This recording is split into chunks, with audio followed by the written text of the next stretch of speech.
Mini episode 423 of the FDH Lounge is brought to you by Sportsology, delivering unconventional columns and webcasts about sports, TV, music, movies, and more. Follow them on the web at sportsology.info. The FDH Lounge. You'll want to schedule your life around it. A long time ago, on a gloomy, wet Cleveland spring night, two men stand alone amidst the late-night drizzle. Their voices echo across the vacant station parking lot as they debate the merits of the great American radio show that have been missing for far too long. On that night, an idea was born. That idea became the FDH Lounge.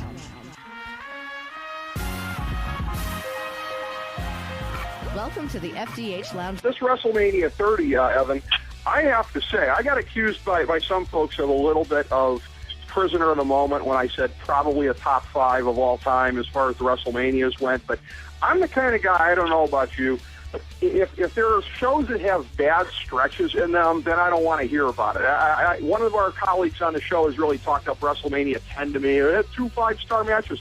I said the rest of it sucked. It was the worst period in the history of the company. You know, why would I care about WrestleMania 10 on balance? So the fact that 30 didn't have any really bad moments to me, and it had some really excellent action, it didn't have anything I think we'd call 5 stars, but it probably had some 5-star moments if we're looking for that. I was just super enthused about it. What did you think? You know what? I'm going to make you happy. I think it was one of the greatest WrestleManias of all time, and I'm usually a tough marker when it comes to that. But I'll tell you why. What I look for 2 things. I look for the moment I'm never going to forget, the moment where, 10, 15 years from now, you're like, yeah, I couldn't believe that. And then the surprise aspect of it, because sometimes WrestleMania becomes way too predictable. Like, as good as Austin Rock was in WrestleMania 15, look, we all knew Stone Cold was going to beat him. So it was predictable. As predictable as Batista beating Triple H was when he took the title from him at WrestleMania 21, I think it was the long build-up that made that one of my favorite main events. It was one of my favorite main events of all time because the build-up was so perfect. And even though I'm pretty sure that the WWE did not plan out Daniel Bryan from SummerSlam, even though it was all luck because the crowd kind of hijacked the shows as the months went on, the long build-up and the final payoff of Bryan going over everybody, including the King, Triple H, in that opening match, which was a great match, I think the culmination of making the fans finally get what they want added to the main event, which made it amazing. The match with Triple H was amazing. And then the Undertaker thing. I mean, I wasn't thrilled with Brock Lesnar being the guy, but gee, that may have been one of the most stunning moments in wrestling history outside of Hogan turning heel. So those 2 aspects in itself, to me, put it right towards the top. And that's why I'm with you. I think it's one of the greatest WrestleManias we've ever seen.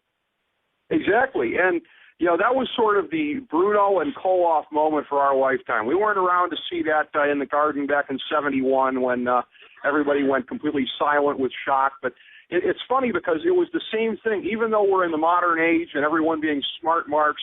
In that sense, and the fact that the match didn't have a lot of drama to it, it's because it did seem so predictable, like what you were saying. I think that's one of the reasons that the match kind of plotted, and it was, I thought, one of the bigger disappointments of the day, relatively speaking, because everybody was like, okay, just waiting for the Undertaker's comeback to win, pull it out of nowhere at the end. So it was an incredible moment at the end, but yeah, what led up to it? It was the predictability, which in the end was not predictable after all. They lulled us to sleep. I mean, as the saying goes, they lulled us to sleep with a match that, yeah, you're right, wasn't great, but we just wanted it to end because we thought we knew the ending. And then I think what really topped it off was the way the match ended with the third F5 and then not playing the music, I think was key. I think it was key because you got to hear just the stunned reaction of a crowd. I don't want to call it silence, but it was kind of like this weird reaction from a crowd, and I think the music not playing was perfect. Paul Heyman, who's like a god, that guy's fantastic.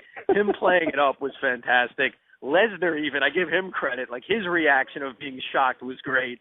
And then the crowd shots, I mean, was amazing. So it wasn't only the fact that they had him win in such a stunning way. I think the way they scripted out the aftermath was perfect. And, yeah, the match wasn't an all-time classic, but, I mean, it's been how many weeks now, and I'm still kind of stunned by the whole thing. Like, even a few weeks later, it's still like, I can't believe The Undertaker lost at WrestleMania. It is shocking. It really, truly is. And, again, I have to say, though, and if you read the wrong things on Twitter, I think it can make you lose your faith in humanity.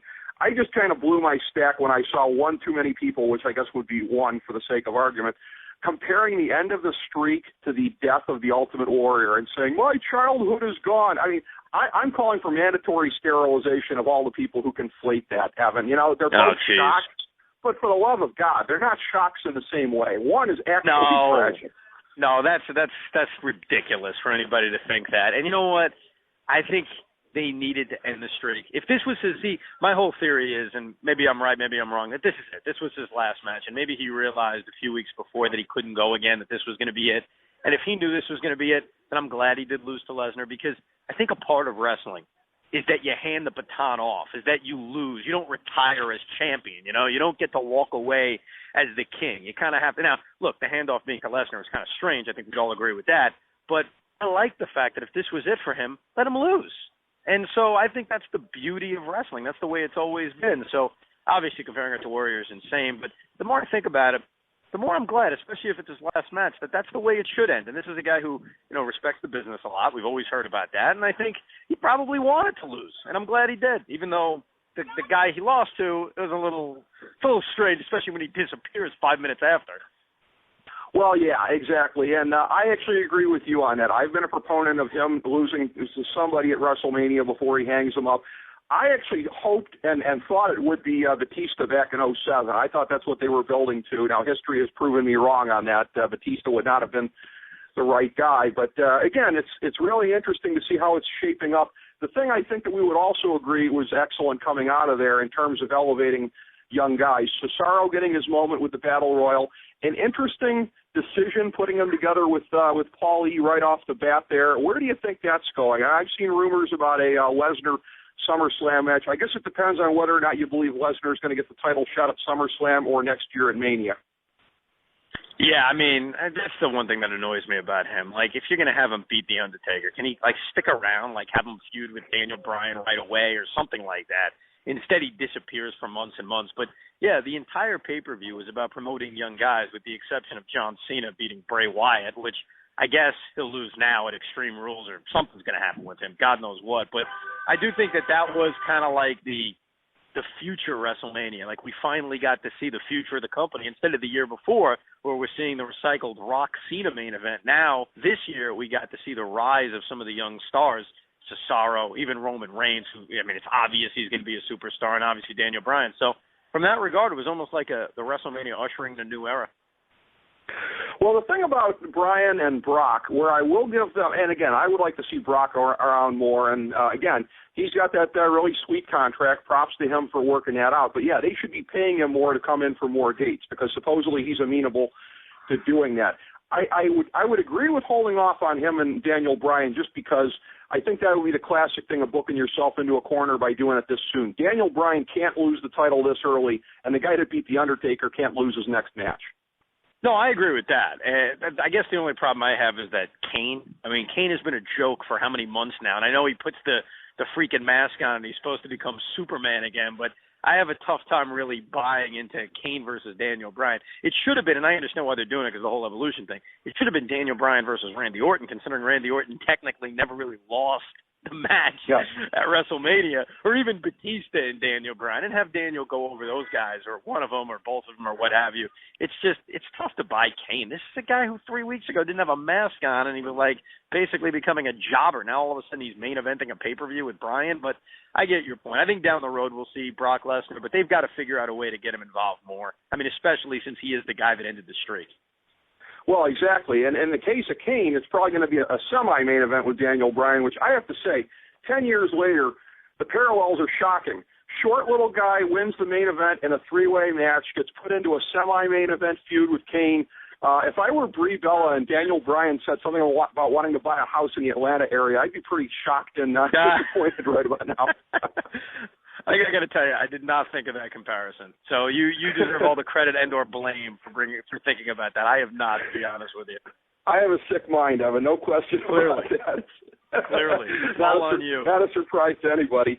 But enjoy the Nets game tonight, Evan. I have a feeling it's going to go your way. And again, one more tremendous conversation with us on the show. We thank you so much for that, and look forward to that chat with you. Thank you, my friend. And remember, root for the Nets because we are the last great hope to stopping LeBron James in the Eastern Conference. Just remember that. We may not do it, but we give the best chance of anybody to stop him. And I know you want him stopped. So if you want him stopped, all you've got to do is do a nice little chant. It goes like this: Brooklyn. Just like that, and hopefully we'll get it done for you.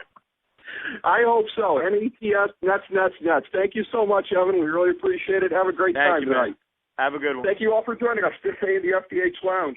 As we bring the show to a close, we would like to extend our deepest gratitude to NBC, CBS, ABC, Fox, all Clear Channel affiliates, TNT, TBS, USA, UPN, Deadspin.com, YouTube.com, YTMND.com, MySpace.com, various blogs, Fox News, CNN, CNBC, MSNBC, IamBoard.com, Billboard.com, Google.com, ESPN, ESPN2, ESPN News, ESPN Classic, NBA TV, NFL Network, Sports Time Ohio, Athlon Magazine, Comedy Central, Cartoon Network, The Boomerang Channel, QVC, BET, The Spice Channel, Steno Notebooks, Manwich, Papermate Office Supplies, waitresses, strippers, bartenders, garbage men, janitors, microwave popcorn, the writers of The Office, Scrubs, Entourage, My Name is Earl, Oz, Metalocalypse and the Boondocks, Aquafina, and the Periodic Table of Elements.